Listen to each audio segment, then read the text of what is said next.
Olá, boa tarde. Sejam bem-vindos todos a mais uma reunião doutrinária, evangélica, né, de estudos, enfim, acerca de algum tema relativo ao nosso Pentateuco da doutrina espírita, né, tudo norteado pelos ensinamentos que Kardec nos deixou. Muito obrigada, Senhor, por estarmos aqui.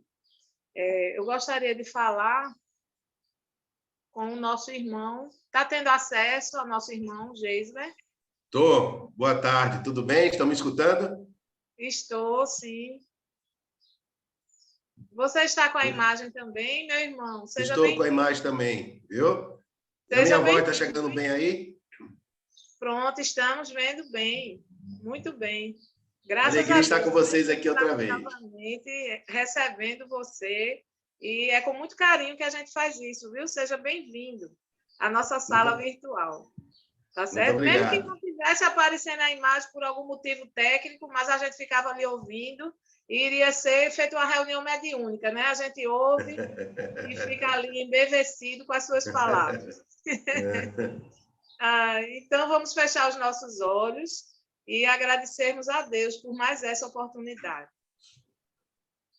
Vamos dizer assim: Deus, nosso Pai, de amor, de bondade infinitos, que nós possamos, nesse momento, entrarmos em comunhão de pensamentos, de vibrações, para iniciarmos mais uma reunião de estudos da nossa casa, Fraternidade Espírita de Aldeia. Te agradecemos por mais essa oportunidade de confraternização e te pedimos por todos e todas as nossas famílias e por todos aqueles que não puderam ter acesso também a essa reunião, mas que depois de um modo remoto, né, gravado, as pessoas possam assistir e também usufruir um pouco de tudo que o nosso irmão nos veio trazer. Pedimos ao Senhor que abençoe o nosso irmão, abençoe as suas palavras, para que ele possa fazer o melhor uso, aquele uso que ele realmente programou para fazer e para nos trazer esses recados tão necessários, essas reflexões tão maravilhosas. Que a nossa reunião possa transcorrer na tua santa paz e que essa paz siga para aqueles que precisam e vá nos preparando também para as vibrações que vamos efetuar na sequência. Que assim seja. Então, com esta prece, nós iniciamos a nossa reunião de hoje, com muito prazer, recebendo nosso irmão Geisler, novamente aqui na nossa sala virtual. Brevemente, quem sabe, na sala física, né? Quem sabe, na sala presencial. Mas o que vale é isso, é esse intercâmbio. Fique com a palavra, meu irmão, e qualquer coisa estamos aqui, à disposição.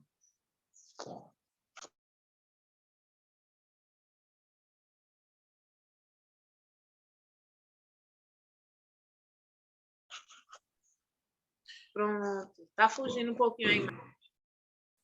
Está normal agora? Eu tenho até que horas? Até às 18 horas. Tá certo? Bom, muita paz para todos. Boa tarde. É uma alegria estar aqui com vocês outra vez. Seria presencial hoje, né? Mas em função de todas essas da pandemia, houve a mudança, mas estamos aqui de corações juntos para conversarmos um pouco sobre espiritismo. Como eu costumo falar, espiritismo não tem professor. E todos nós somos alunos. Hoje eu estou falando, amanhã eu estou escutando, um vai dando a mão para o outro e nós vamos crescendo e evoluindo, que é esse o grande foco nosso nessa passagem pelo planeta Terra durante essa encarnação. O tema de hoje que me pediram foi o amor como solução. E antes de começar a abordagem, eu queria trazer um forte abraço do IPEP, Instituto de Intercâmbio do Pensamento Espírita de Pernambuco, e também da Casa de Acolhimento de Crianças e adolescentes em risco social, Lar Paulo de Tarso. É uma alegria estarmos aqui hoje para conversarmos sobre o amor como solução. No mês de dezembro de 2004, aproximadamente aos 18 anos, vocês vão se lembrar do que eu vou falar. Pela primeira vez, de maneira mais intensa, mais ostensiva, aparecendo na televisão, nós começamos a ver imagens chocantes. E também escutando uma palavrinha japonesa, que na época não era muito conhecida aqui no Brasil, cujo nome é tsunami. E eu me lembro, foi no mês de dezembro, se não me falha a memória, dia 27 de dezembro, quando essas imagens começaram a aparecer. Tecnicamente falando, o que foi que aconteceu? Lá na Ásia, no mar, próximo ali mais ou menos do país chamado Indonésia, houve o que os técnicos chamam de choques de placas tectônicas. A palestra não vai ser tecnicista, é só uma rápida colocação. Que são placas, são 12 que tem no planeta Terra, que de vez em quando se chocam, ainda na sua formação. Isso acontecendo lá em alto mar, mexe lá embaixo na Terra e sacode. A água que está em cima, o mar, começa a se mexer. É como se fosse, por exemplo, na nossa casa, nós pegássemos uma panela, colocássemos água e mexêssemos na panela. A água ia formar ondas. Foi o que aconteceu. Então, lá, em certo local, teve o chamado epicentro, que é justamente o local de maior intensidade desses choques. Mexeu na terra, mexeu no mar e formaram aquelas ondas enormes, invadindo pelas cidades que nós vimos pela televisão. Para se ter uma ideia da energia que foi necessária para que isso se formasse, os estudiosos falam que foi uma energia, só para formar aquilo, superior a 40 mil bombas atômicas iguais a que o homem jogou, infelizmente, em Hiroshima, na Segunda Guerra Mundial. Foi uma energia superior a todas as bombas despejadas durante a Segunda Guerra Mundial. Para ter ideia do fenômeno, foi algo mais ou menos assim. Imaginemos nós, numa praia aqui em Pernambuco, em Boa Viagem, Olinda, em Porto de Galinhas, etc., com a família, com os familiares, com os amigos na areia da praia, conversando. E de uma hora para outra, a água do mar começa a recuar rapidamente. E recuou quase que 150 metros. Imagina o susto que nós não tomaríamos, estando conversando, tomando uma água de coco, batendo papo na areia da praia, e a água do mar recuar rapidamente, 150 metros. Quando as pessoas estavam começando, querendo entender o que era aquilo, que fenômeno era aquele, a água começou a voltar em volumes muito grandes, e no início chegou até uma altura de quase 15 metros de altura, e passou pela areia da praia e continuou entrando pela cidade. Isto em menos de 12 horas, segundo os dados oficiais, mais de 200 mil pessoas morreram. Órfãos, prejuízos, bilhões de reais de prejuízo, etc. Quando essas imagens estavam passando na televisão, um amigo meu, que sabia que eu era espírita, que sou espírita, ele ficou estarrecido, impactado com aquelas imagens, se virou para mim e me fez duas perguntas. A primeira foi, Gel, Deus existe? E a segunda pergunta foi, se Deus existe, qual é a lógica de Deus? Qual é a lógica de Deus para a humanidade, para a vida? Quando ele me perguntou se Deus existe, primeira pergunta, me veio na mente rapidamente alguns pensamentos de filósofos, cientistas conhecidos da humanidade. Alguns deles eu vou repetir agora rapidamente sobre a existência de Deus. Me veio à mente Guilherme Krepler, um neurologista, estudioso do cérebro humano. Quando uma vez perguntaram para ele se Deus existia, ele disse que levou a vida dele toda estudando o sistema nervoso central do corpo humano, o sistema nervoso autônomo, o sistema nervoso periférico. E quando ele, de forma coloquial, ele conversando, quando ele dizia assim, eu quero levantar minha mão direita, e levanta. Eu quero mexer o dedo mindinho da minha mão direita, e mexe. Quero baixar, e abaixa. Sem saber praticamente nada das reações eletroquímicas que ligam o seu cérebro à sua mão, disse ele. Ele devolveu a pergunta, como é que eu posso negar a existência de Deus? Albert Einstein, um dos maiores físicos que a humanidade conheceu. Dizem que, quando era jovem, ainda no impulso da juventude, chegou a afirmar de que Deus não precisaria existir, que as leis da física e da matemática já seriam suficientes para explicar as leis universais. O tempo passou, os cabelos grisalhos chegaram, com eles a maturidade emocional, e perguntaram para ele se Deus existia. Ele respondeu mais ou menos o seguinte: as leis da física e da matemática, por si só, não conseguem explicar tudo do universo, que transcende a percepção humana. Essa harmonia, essa unicidade do macromundo das galáxias, das estrelas, ou do micromundo dos átomos, dos elétrons, dos neutrinos, dos pósitrons, não tem como explicar apenas pela física e pela matemática. Tem que ter algo. Você pode chamar de Deus, de Alá, de Jeová, de como quiser, mas algo que transcende a capacidade humana para explicar toda essa harmonia, essa sincronicidade universal. Voltaire, filósofo materialista, contam que uma vez ele estava num debate na Universidade Europeia e o debate era sobre Deus. E, em certo momento, ele pediu a palavra e ele, que era materialista, falou o seguinte: se o debate continuar como está, nessa profundidade em relação a Deus, eu vou terminar chegando à conclusão de que, se Deus não existisse, seria necessário criá-lo. Pascal, cientista famoso, uma vez perguntaram para ele sobre a existência de Deus.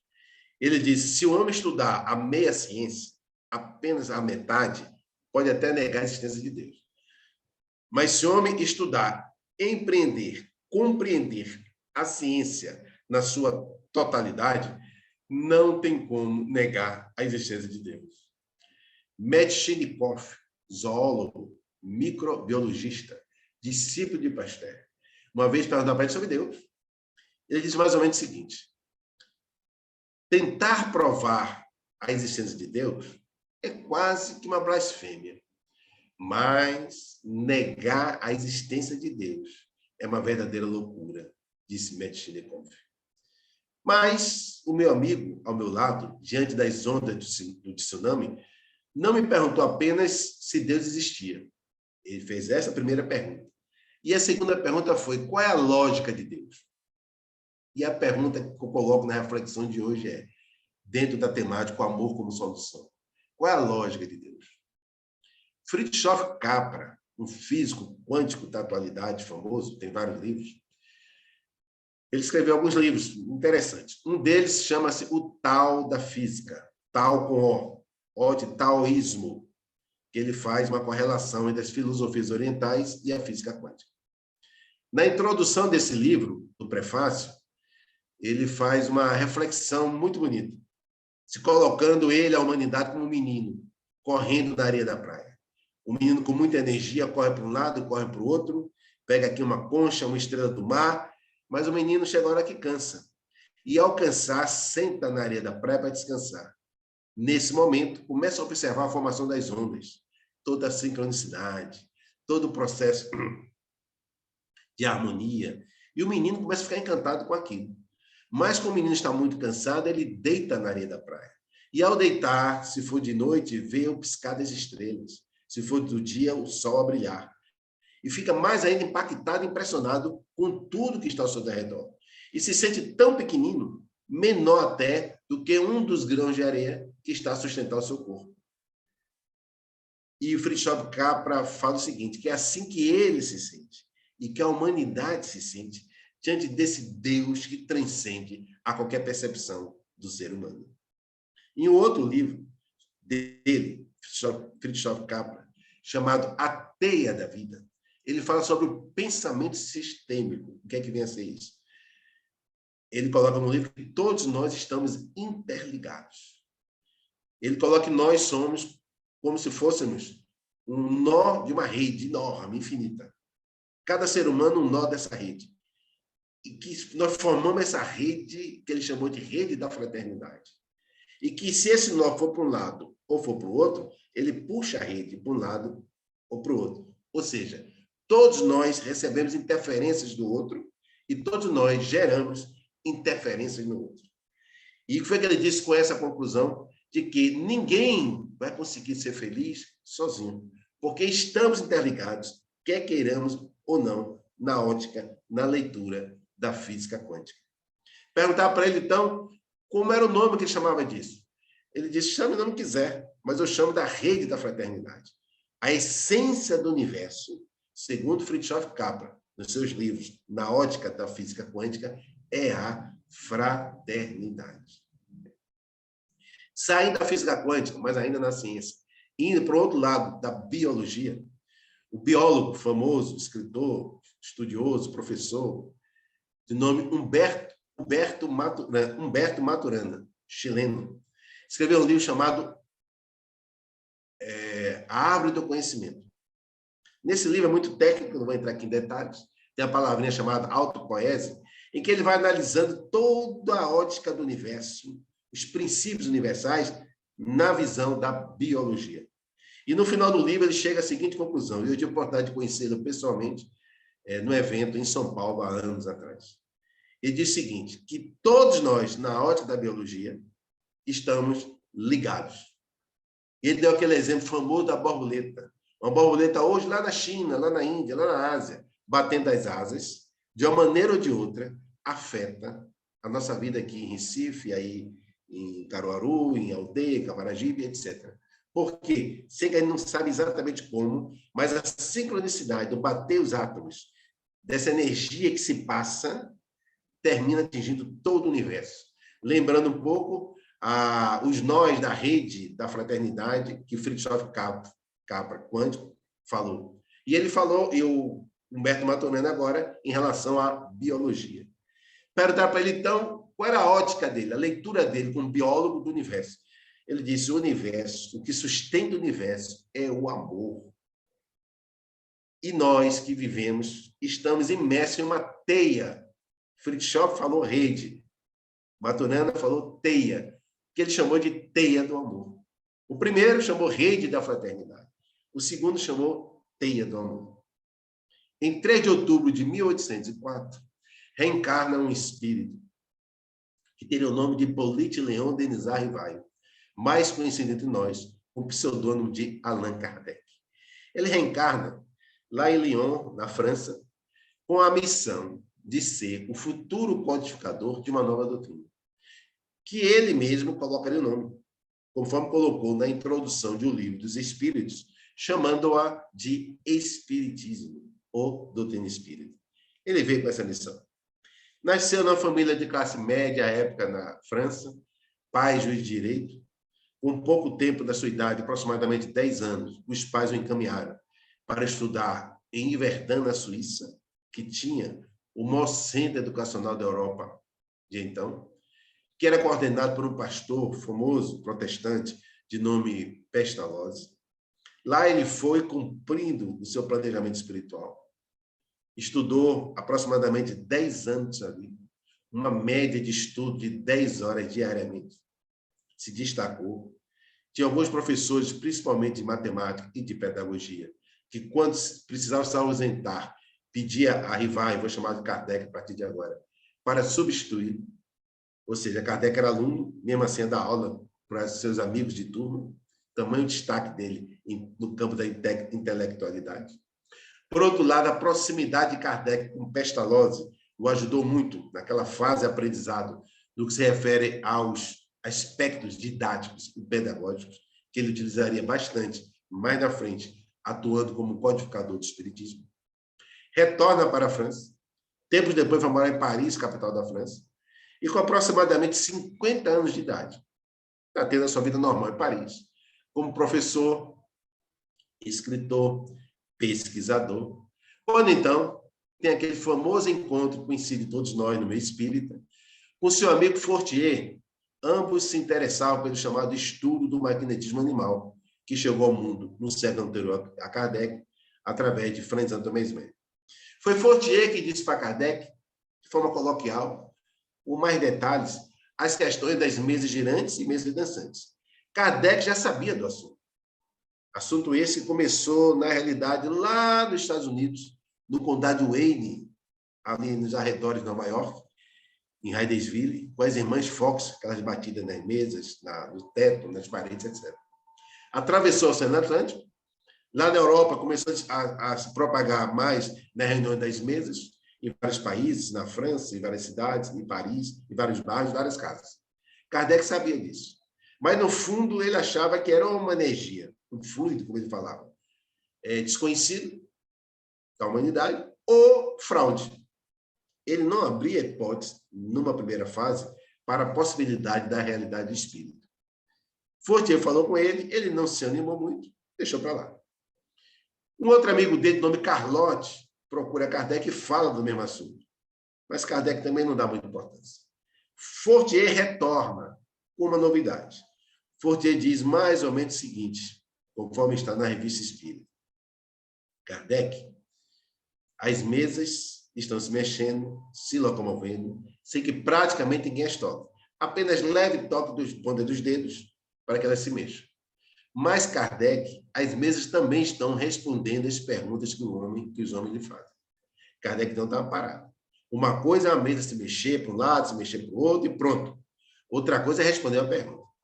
Só faz uma pergunta, só formula uma pergunta quem tem inteligência. E só responde essa pergunta quem tem inteligência, para entender a pergunta e formatar a resposta. Mesmo assim, Kardec, duro na queda, como se diz, ainda ficou com o pé atrás. E colocou aquela frase famosa, muito usada no meio espírita, quando ele disse: enquanto não me provarem que uma mesa tenha músculo para se mexer, nervos para sentir, cérebro para pensar, ou seja, possa ser sonâmbula, eu não vejo nisto mais do que um conto da carochinha. Veja como o senhor Allan Kardec era duro na queda. Não tinha nada de fanatismo. E isto, para o espiritismo, foi excelente. Porque se Allan Kardec fosse menos duro, menos firmeza, menos lucidez de análise, nós não teríamos hoje a pontificação maravilhosa que temos. E sim uma salada de fruta que tudo caberia nela. Então, esse perfil, essa característica do senhor Allan Kardec foi vital para que nós tivéssemos uma codificação com essa lógica de aço, como disse Gabriel Delane, que nós temos em mãos hoje. Mas Allan Kardec nunca foi fanático nem da afirmação, nem da negação. Como ele viu que esses fenômenos estavam acontecendo em vários locais, e Hebron abriu um parênteses, naquela época de Kardec não tinha televisão, não tinha rádio, não tinha carro, não tinha avião, computador nem pensar, celular nem pensar, etc. Então, nem energia elétrica com lâmpada tinha. Era a base do lampião a gás. Então, à noite, o que é que as pessoas faziam? Muitas vezes iam para a casa do amigo, tomar um chá, alguma coisa, conversar com os amigos e fazer a reunião das mesas. Então, virou uma brincadeira também. Allan Kardec foi, no mês de maio de 1855, na casa da senhora Prene Besson, lá em Paris, para ver os fenômenos. Ele foi lá mais de uma vez e depois passou a frequentar a casa do senhor Boudin, nesse aspecto dos estudos da mesa e da mediunidade. Ao chegar na casa da senhora Prene Besson, em maio de 1855, ele viu, conforme colocou o relator depois, os fenômenos em condições tais que não lhe deixaram mais a qualquer dúvida de que não era fraude. Se não era fraude, então, a partir desse momento, abriu-se a possibilidade para o senhor Allan Kardec de ser espírito. Poderia também não ser espírito, mas fraude não era. Allan Kardec, pesquisador, inteligente, lúcido, fez logo um raciocínio. Se abre-se a possibilidade de ser espírito, então, eu vou ter, se forem espíritos, a grande oportunidade da minha vida de ter as respostas para as grandes perguntas que eu sempre tive na vida. Quais seriam as grandes perguntas que o Allan Kardec sempre teve na vida? De onde eu vim? Para onde eu vou? O que é que eu estou fazendo na Terra? Por que é que existe a dor? Uma criança cega, quando morre, vai para onde? Por que uma criança de 2 anos está tetraplégica em cima de uma cadeira? O animal, quando morre, vai para onde? Se não vai para canto nenhum, por que é que o animal tem dor? Qual é a finalidade da dor no animal? Deus existe? Como é o mundo espiritual? Lá tem comida? Lá tem água a beber? Lá tem mar? Tem peixe? Como é lá? Perguntas filosóficas, religiosas, científicas. Afinal de contas, todos nós, sem exceção, seremos abraçados pela chamada morte. ou desencarnação, como se queira chamar, mas deixaremos esse corpo. Não existe exceção. Então, Kardec vê essa possibilidade de ter a resposta para essas perguntas. Olhou para um lado, olhou para o outro, olhou para frente, olhou para trás, o que foi que ele viu? Que a enorme maioria das pessoas, quase a totalidade, não tinha o menor interesse em questões filosóficas, religiosas e científicas. Iam para essa reunião das mesas uma brincadeira ou perguntar futilidades. Talvez se o namorado ia votar ou não, se ia ganhar na loteria ou não, mas nenhuma profundidade filosófica, religiosa ou científica. Então, Allan Kardec tomou para si a pesquisa desse fenômeno. Reuniu, no início, um pouco mais de 10 médios. Naquela época, com a comunicação praticamente sem existir, conforme eu disse, sem telefone, sem nada, tinha muitos médicos que um nem conhecia o outro. Tinha médicos de outros países. Kardec chegou a ter troca de cartas com pessoas que moravam no Brasil, no Rio de Janeiro, no Maranhão, etc. E com isso, Kardec começou a recolher, fazia perguntas e recolher a resposta. Fazia, muitas vezes, a mesma pergunta para um médico que não conhecia o outro, para ver se a resposta era igual, a chamada universalidade das informações, e foi concatenando, na sua função de codificador, a resposta, todo o trabalho, toda a análise, um trabalho enorme, um verdadeiro missionário. Para, a 18 de abril de 1857,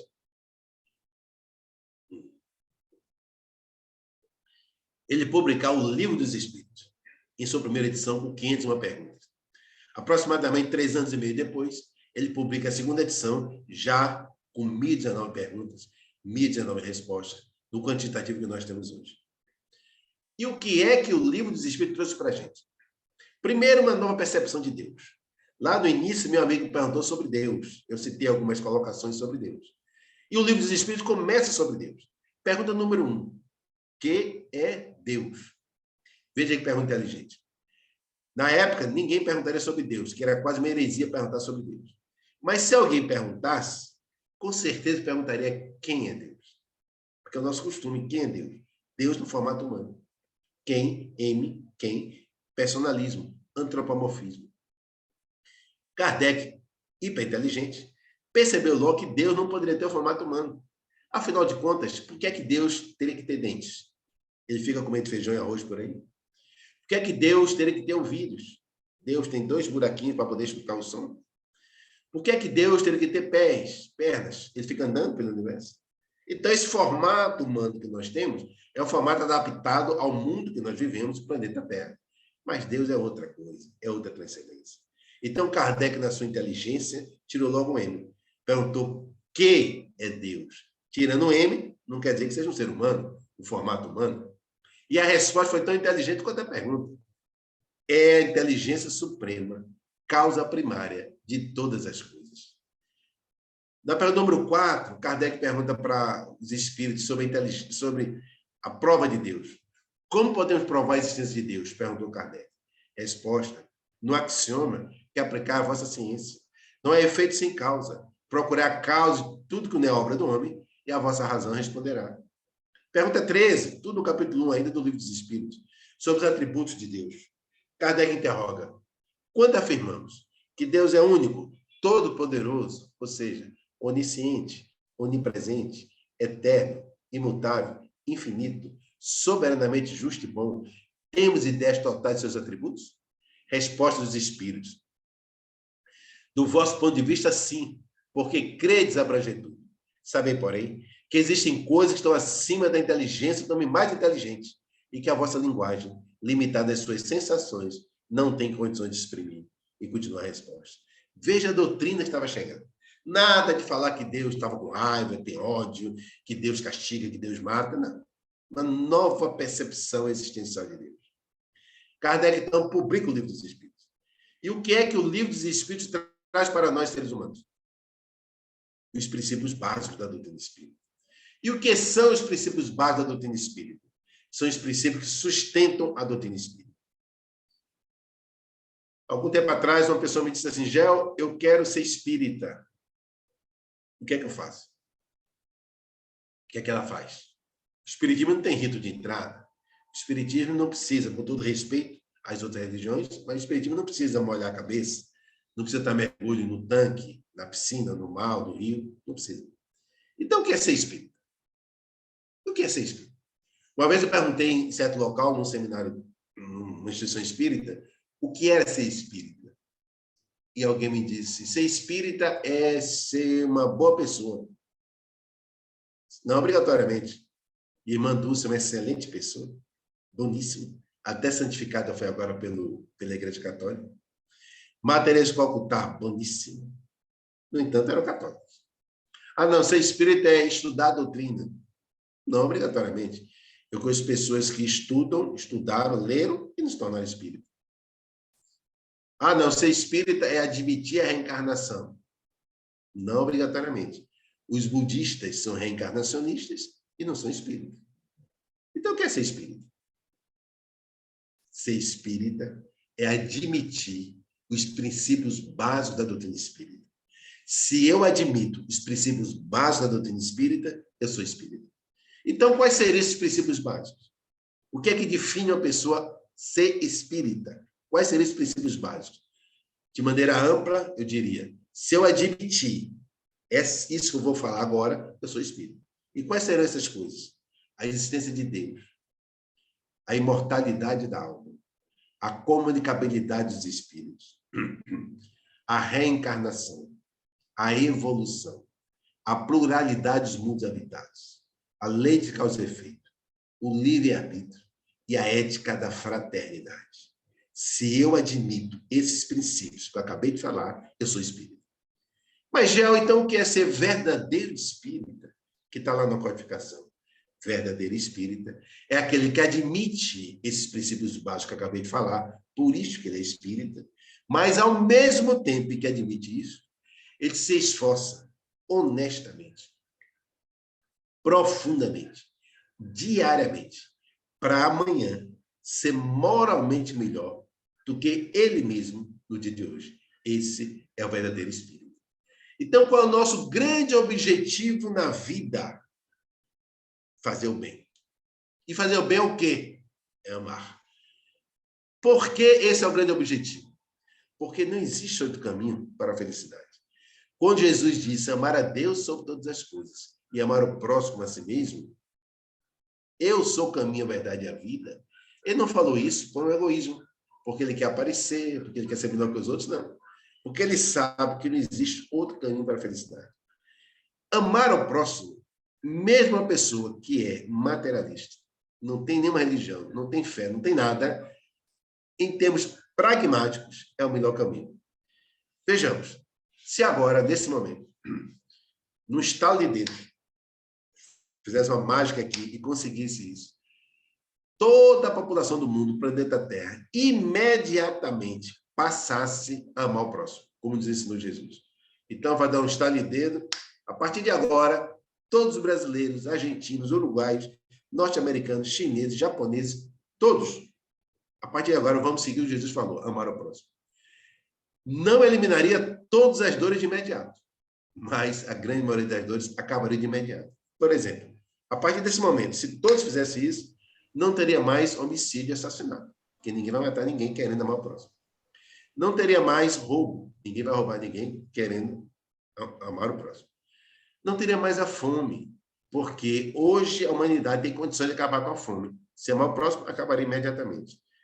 Não teria mais a inveja, não teria mais a perseguição, a mágoa, o ódio, porque saberia perdoar. Quantas coisas seriam eliminadas de imediato. E com isso, quantos sofrimentos desnecessários que nós passamos seriam eliminados também imediatamente. O que é que sobraria em termos de dor? Uma ou outra dor ainda no processo reencarnatório, mas que rapidamente também, com a médio prazo, estaria bem mais reduzido até finalizar e terminar por completo. Então, mesmo que eu não tenha nenhuma concepção religiosa, mesmo que eu não acredite em Deus, mas se eu colocar na prática o amar ao próximo, o mundo já melhora rapidamente em termos de felicidade, qualidade de vida, respeito, etc. Se a opção não for amar ao próximo, o amor como solução, qual seria? Eu costumo fazer essa pergunta. Se você acha que essa não é a solução, então qual é a solução? Ninguém me apresenta nenhuma. Então, o amor, ele mostra, a doutrina espírita mostra como é que ele funciona, mas mesmo sem ter concepções religiosas, pragmaticamente, ele mostra o caminho.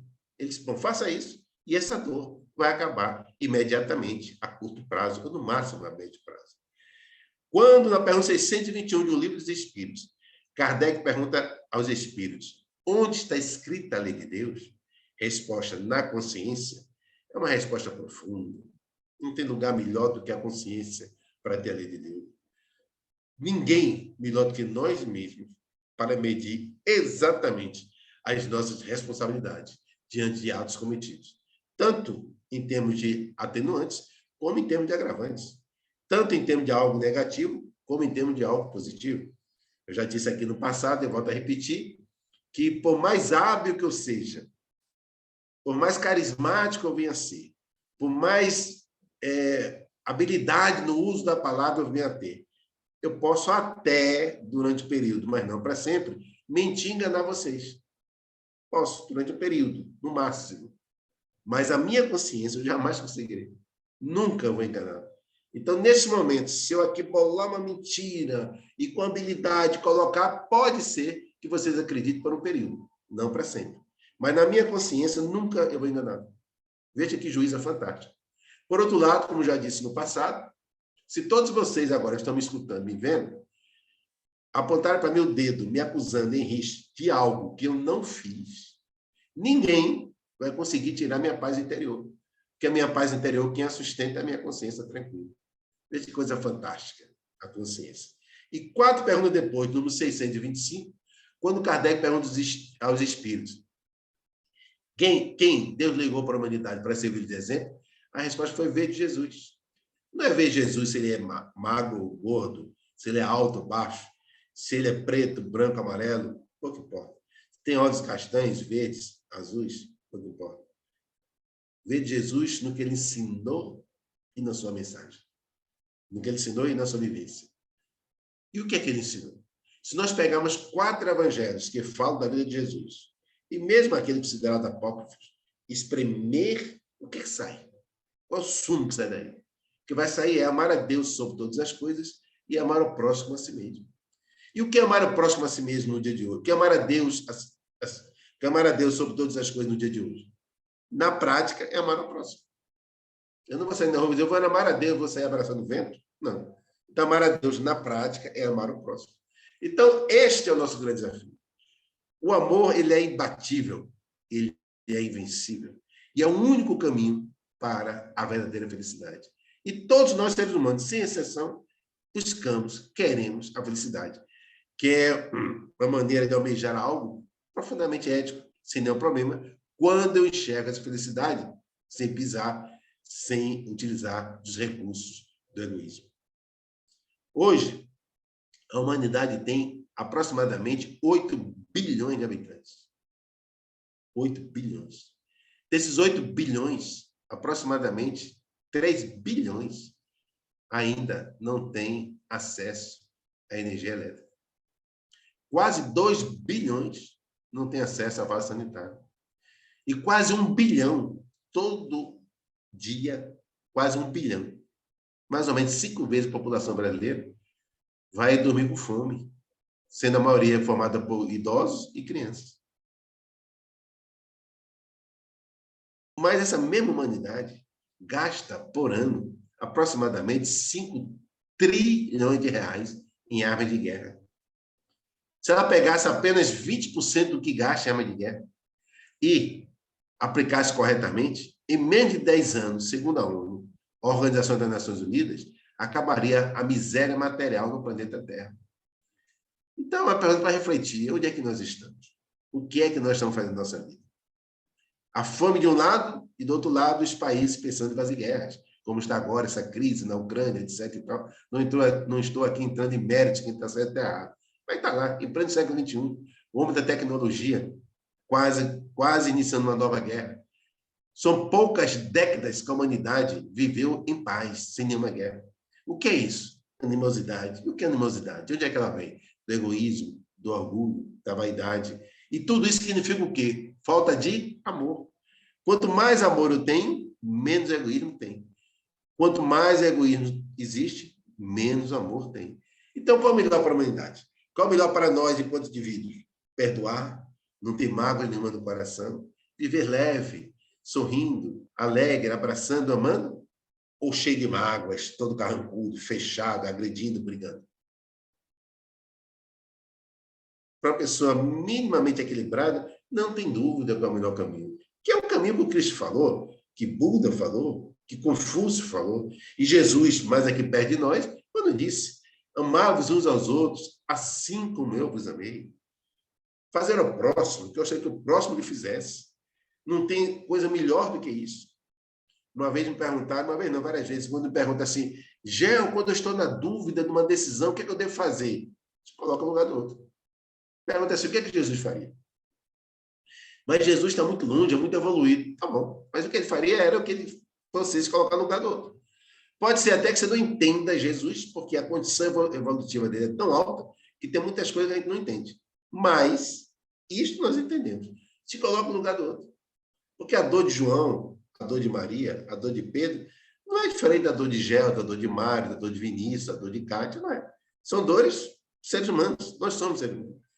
E ninguém pode chegar no mundo espiritual falando assim: eu não amei, eu não fiz o bem porque eu não tive tempo, estava muito ocupado, minha vida foi um sufoco. Esse álibi não existe. Se alguém pensar nesse álibi, está perdendo tempo e vai sofrer muito, porque esse álibi não vai atenuar as suas dores. Eu me lembro, eu estou relendo, acabei de reler toda a série André Luiz.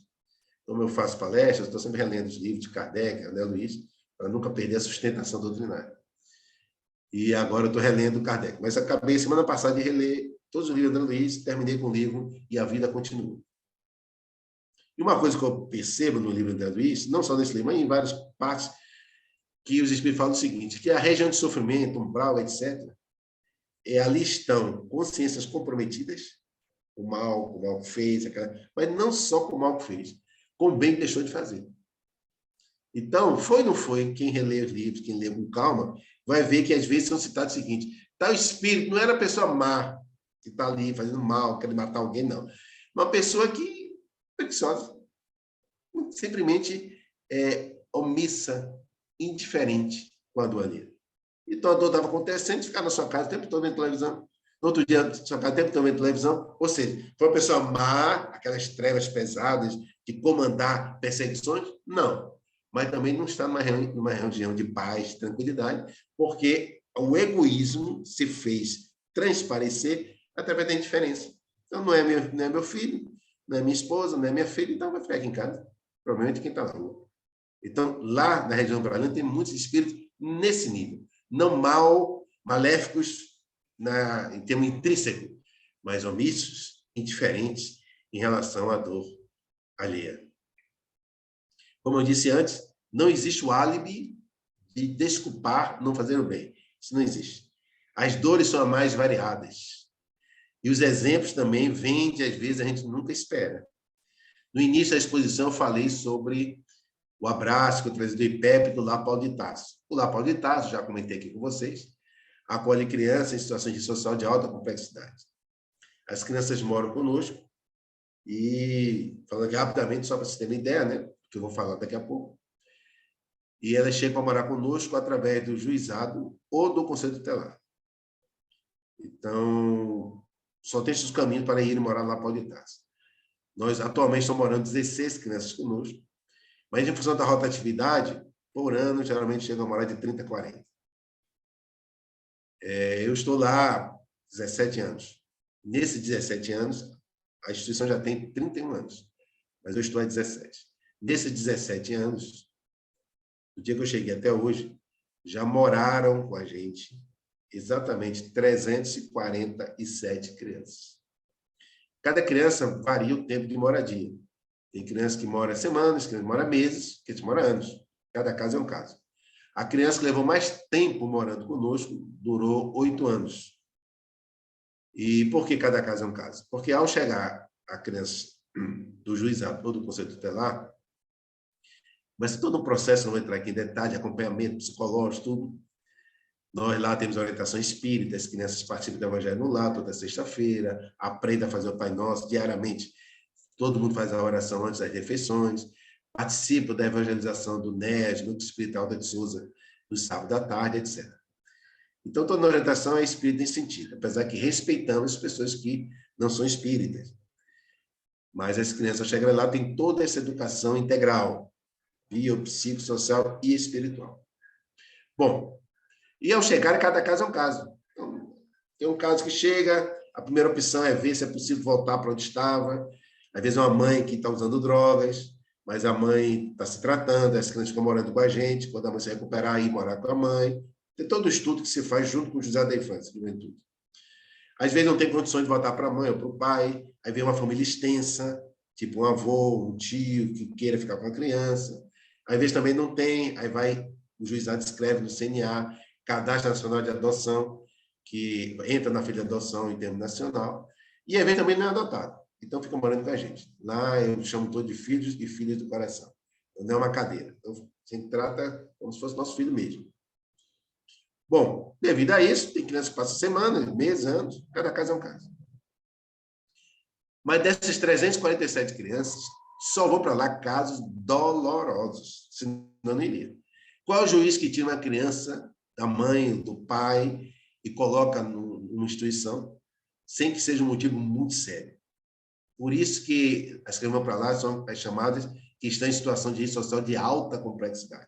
Se não for para lá, então são crianças que são, às vezes, estupradas pelo pai, pelo padrasto, crianças que são espancadas violentamente, pais usuários de drogas, crianças abandonadas no meio da rua, você tem quem cuide, e por aí vai. São casos dolorosos e graves como esse. Aí vão para lá e nós acolhemos. Mas são casos dolorosos e casos que nos ensinam profundamente. Uma vez chegou um menino estava no shopping Boa Vista, aqui em Recife. Ele e o amigo, ele tinha 5 anos de idade, correndo pelo shopping. O vigilante viu que ele estava descalço, viu que não tinha nenhum adulto acompanhando, e foi atrás deles. O amigo dele fugiu, foi para a rua e saiu correndo. Ele não, o vigilante pegou. Fizeram contatos, conselho tutelar, etc., e viu que ele estava sozinho ali, descalço, abandonado pelo shopping. Resultado, levaram para o Lar Paulo de Tarso. E o menino chegou lá para morar conosco. O menino passou um mês morando com a gente e ficou morando com a gente. Escola, tudo a gente assume. Passa até a guarda, né? E o menino passou um mês, mas ninguém foi procurar. Não apareceu nenhum tio, mãe, ninguém. Depois de um mês, que ninguém apareceu para ver esse menino, nós solicitamos ao juizado da Infância e Juventude, autorização para que, como ia em um programa de uma TV, televisão, lá fazer a reportagem para o Tarso, nós pedimos autorização para que o rosto da criança aparecesse frontalmente na televisão, porque é proibido. Quem for no site do La Paulo de Tarso vai ver que todas as nossas fotos estão de costas e tal, que toda aquela criança tem um processo judicial em segredo. Então, não pode aparecer frontalmente. E aí, o juiz autorizou. O programa de televisão foi lá, na reportagem, teve uma hora assim que a criança estava no colo da tia e a televisão bate o rosto da criança assim, rapidamente. A intenção era ver se tinha alguém conhecido que visse a criança e falasse, é fulano, né, eu conheço e tal. E realmente deu certo. Porque apareceu o telefone da casa, lá Paulo de Tarso. E depois dessa reportagem, o telefone começou a tocar. E aí nós descobrimos que essa criança morava num bairro muito miserável aqui, em Recife. E aí foi uma equipe do La Paulo de Tarso, na casa, lá nesse local, para ver se achava a casa onde ele morava, algum parente, etc. Ao chegar lá, viu uma casa bem miserável, aí a vizinha disse que era ali que aquela criança morava. Mas que o pai estava preso e a mãe usuária de crack. Então a mãe saía usando crack pelo meio da rua, passava uma semana fora e ia saber onde estava. Então a equipe que foi lá com o menino para ver a situação, não tem como, né? Fazer o quê? Vai deixar o menino aqui no meio da rua? Então já estava vindo embora, porque a casa era bem miserável e fechada. Mas aí, quando estava vindo embora, eles viram que a porta estava entreaberta, um pouquinho assim aberta. E aí bateu a curiosidade, bateram, ninguém atendeu. Mas viu um barulhinho lá dentro. E aí alguém teve coragem, né? E foi empurrando a porta. Estou entrando.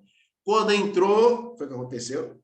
Encontraram a menina de 3 anos de idade, a irmã do menino, sozinha, sentada no chão de lama, chorando, com fome, com sede, com tudo, toda suja, porque a mãe, coitada, usuária de crack, no meio da rua, o pai não tinha ninguém, abandonado. Então, se a equipe pensou em levar um menino para lá, foi o inverso. Pegou a menina, a irmã do menino, e trouxe para morar no Lar Paulo de Tarso. Ficaram os dois morando lá no Lar Paulo de Tarso durante 2 anos. Depois de 2 anos, Um casal apareceu e adotou as duas crianças. Então, são casos como esse no dia a dia. Agora, é que acontece debaixo do nosso nariz. Aqui. A população brasileira, no último censo que teve, falou que, do IBGE, de que aproximadamente 94% da população brasileira se diz cristã. Eu vou esquecer os 6%, não que sejam mais pessoas, mas como eu sou cristão, vou ficar 94%. Então, de cada 100 pessoas, 94 se afirmam cristãs. Aí eu pergunto, quando eu falo que eu sou cristão, quem é que eu tenho como referência moral? Jesus. Então, se em cada 100 pessoas, 94% afirmam que quem é cristão, então, obrigatoriamente, tem Jesus como referência moral. O que é que Jesus ensinou? Amar a Deus sobre todas as coisas e ao próximo a si mesmo. Então, como é uma reflexão? Que uma população que 94% tem Jesus como referência moral ainda permite, no pleno século XXI, que crianças completamente indefesas passem por situações como essa que eu acabei de falar. Citei apenas um caso. Fora outros e outros e outros, que eu já citei aqui no passado, por exemplo. Uma criança com 5 anos e meio, menina, que foi morar lá para de Tarso, porque estava sendo abusada sexualmente, no mesmo período, não no mesmo local, mas no mesmo período, pelo pai, pelo padrasto, por 2 irmãos mais velhos, todos dois com mais de 20 anos de idade. Como é que pode? Tem alguma coisa errada. Ou nós não estamos sendo coerentes e honestos ao afirmarmos que estamos seguindo Jesus, ou a mensagem de Jesus está errada. Mas qual seria a mensagem, o erro na mensagem de Jesus? Amar a Deus, qual é o erro? Amar ao próximo. Fazer ao próximo gostaria que o próximo nos fizesse. Amar-vos uns aos outros, assim como eu vos amei. Eu não vejo erro nenhum nisso. Então, onde é que está o erro? O erro está em nós. E talvez nós estamos falando muito em Jesus. Talvez Gel esteja fazendo muitas palestras falando de Jesus, mas quando termina a palestra, vai para sua casa, sai do centro espírita, desliga seu computador, esquece por completo e só vai se lembrar de Jesus na próxima palestra. Talvez momento de reflexão individual e consciencial. Mas nessas 347 crianças que eu acabei de citar, tem ensinos maravilhosos, que além de nos emocionarem, também nos envergonham. Uma menina foi morar no Lar Paulo de Tarso. Na época que ela foi morar conosco, ela tinha de 6 para 7 anos de idade. A origem dela chegou no conselho tutelar, levou lá. Ela vivia numa família completamente miserável em termos materiais. Pai, ninguém sabia quem era. Mãe, usuária de crack. A droga é um problema sério nesses casos de crianças abandonadas. Eu diria para você que hoje, das crianças vão morar conosco lá, Paulo de Tarso, 60%, no mínimo, tem questões de pais, não as crianças, mas os pais envolvidos com drogas. Aí desestrutura por completo a família. Mas voltando a essa menina de 6 a 7 anos, situação dessa, mãe usando drogas, família grande, todo mundo pela rua. O conselho tutelar pegou essa menina e levou para morar lá para Politas. Ela morou conosco aproximadamente 1 ano. Quando essa menina chegou, ela mostrou logo que era diferente. Porque geralmente, quando as crianças chegam com seus costumes, né, de onde estavam. Então, chegam em condições de intelectualidade de estudo extremamente atrasado, tem que botar reforço escolar na escola, essas coisas. Minha esposa, que trabalha lá ostensivamente comigo também no trabalho, ela cuida dessa área de saúde, então leva todo mundo para médico, tomar remédio contra verme, piolho, enfim. Tudo isso assim que vem naqueles estados lamentáveis. E essa criança chegou com todos esses problemas, mas ela não trouxe a agressividade. Geralmente as crianças nesses ambientes que vêm, está acostumado ao pai bater na mãe, a espancar e tal, eles são um pouco agressivos, até como mecanismo de defesa numa fase inicial, quando chegam no Lar Paulo de Tarso. Mas essa criança não. Ela chegou profundamente mansa, pacífica. Quando uma criança brigava com a outra, ela era uma das primeiras a separar aquela briga. Logo no início, aprendeu a fazer o Pai Nosso, que é uma coisa que todo mundo aprende logo a fazer o Pai Nosso. Ela não sabia orar, aprendeu a orar, fez fazer o Pai Nosso. Então, pedia para a tia para fazer o Pai Nosso, pegava na mão dos outros cantos de fazer. Tudo isso diferente do que a gente estava acostumado. Logo no início, pediu para ajudar as tias a arrumar a mesa, a limpar a casa. Isso tinha 6, 7 anos de idade. Menina calma, tranquila, carinhosa. Chamou a atenção de todo mundo. O tempo passou. Um dia, e se não me falha a memória, eu estava fazendo uma palestra em Olinda, no Centro Espírita, no domingo à noite. E quando eu retornei para casa, já era quase às 10 horas da noite, minha esposa não estava em casa. Então eu falei com ela pelo celular, ela me disse, não, eu estou aqui no Lar Paulo de Tarso, que me ligaram. E fulana, essa menina, está com a fé muito alta. Eu orientei a medicação, mas deram, mas não resolveu. Então eu vim que eu vou levá-la na UPA, aqui na UPA de Ibiribeira, que é mais perto. Então foi minha esposa, uma outra colaboradora do lar, pegaram a criança no carro e a criança saiu enrolada numa coberta, porque ela estava com febre e frio. Levaram na UPA. Ao chegar na UPA, minha esposa e a colaboradora deixou a criança assim no cantinho, na cadeira, e foram ver aquelas partes protocolares na recepção. Tá lá. Quando terminou, quando se voltaram para pegar a criança, para levar para a consulta, né, no médico, tomaram um susto, porque a criança estava com frio, se tremendo assim no cantinho, mas sem a coberta. Minha esposa e a colaboradora olharam assim rapidamente e viram que uma mulher, não muito distante, mas algumas cadeiras, estava com a coberta da criança. Então, minha esposa olhou aquilo, a outra colaboradora também, e foram em direção à senhora para ver a coberta da menina, que estava com frio, se tremendo de frio e sem coberta. Quando minha esposa e a colaboradora estavam se encaminhando para conversar com essa mulher, a menina falou assim, não, tia, fui eu que dei o meu cobertor para ela, porque ela está sofrendo mais do que eu. Veja, aí fico pensando, quem é o cristão? Sou eu ou é ela? Quem é o cristão? Sou eu que estou falando, né? Tendo aquela alegria de falar com vocês, que daqui a mais um dia fazer outra palestra, conhecendo as pessoas, etc e tal. Eu falando em Jesus. Ou ela, que ninguém sabe o nome, eu não posso nem dizer o nome aqui porque é proibido em termos judicial. Tinha 6, 7 anos de idade, morando na miséria completa daquela, numa família totalmente desestruturada. Talvez nunca tivesse escutado falar de Jesus antes de chegar no Lar Paulo de Tarso. Mas, no entanto, naquele momento, se colocou no lugar do outro. Naquele momento, se colocou no lugar daquela mulher. E mesmo ainda com febre e com frio, ela estava sentindo frio, ela achou que aquela mulher estava sofrendo mais que ela. E teve a sensibilidade, o desprendimento, a capacidade de renunciar. Ou seja, o amor de doar o cobertor para aquela mulher e ficar ela passando frio e tendo febre. Uma menina de 6 a 7 anos de idade. Momento de reflexão. Quando Jesus olhou para a mulher samaritana e disse, mulher, dá-me de beber. E a mulher ficou confusa, porque o tabu da época, o homem não podia falar com mulher naquele local. Jesus era judeu e ela samaritana. Jesus percebeu que ali aquela mulher estava representando a humanidade inteira. Não era mulher apenas, era toda a humanidade. Todos os bloqueios, os tabus, os paradigmas, tudo estava ali naquela mulher representando a humanidade.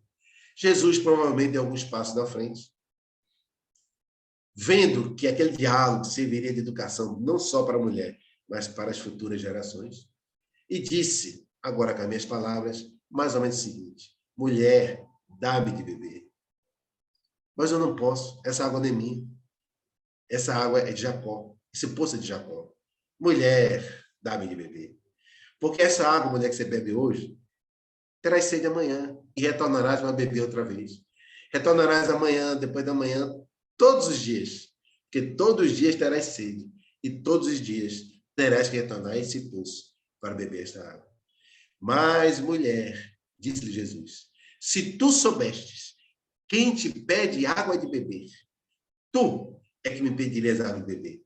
Porque a água que eu tenho para te dar, disse-lhe Jesus, esta você bebe uma vez, apenas uma vez, pois saciará a tua sede por toda a eternidade. Por toda a eternidade. E a pergunta reflexiva que eu deixo no final dessa exposição, cuja temática foi o amor como solução, a pergunta de reflexão individual e consciencial é: nós já tivemos a coragem de beber esta água que Jesus ofereceu há 2000 anos? Muita paz, muito obrigado. Maravilhoso, e essa reflexão muito pertinente e que realmente a gente deve fazer sempre. Será que nós estamos seguindo os passos do Mestre? Será que teremos coragem de beber da sua água? Não é? Muito bom. Nosso irmão Geisler, mais conhecido como Gel, nós agradecemos demais pela sua presença aqui na casa. E nós vamos agora fazer a nossa prece de encerramento, embevecidos, né? Como eu disse no início, com essa palestra que falava que o amor realmente é a única solução, é o único caminho. E, felizmente, nós temos consciência que é o nosso destino. O nosso destino é amar. A gente só não sabe quando a gente vai chegar nesse amor, o amor de Cristo. Vamos fechar os nossos olhos, então, e pensar nele. Jesus Cristo. Vamos pensar que ele está aqui, como de fato está, abrindo seus braços e emanando a sua luz única. Ele que é o caminho, a verdade e a vida. Senhor Jesus, muito, muito, muito te agradecemos por mais essa oportunidade de estarmos aqui reunidos para essas reflexões maravilhosas, para essa viagem pelos problemas que às vezes são corriqueiros e nos passam desapercebidos, porque ainda não abrimos os nossos olhos, ainda não tivemos a coragem de beber da sua água. Mas sabemos, Senhor, que a tua água vai regar essa semente que temos em nós, do amor divino, para que cresça essa árvore e se torne frondosa e dê muita sombra e muitos frutos, porque só faz sentido o amor multiplicado.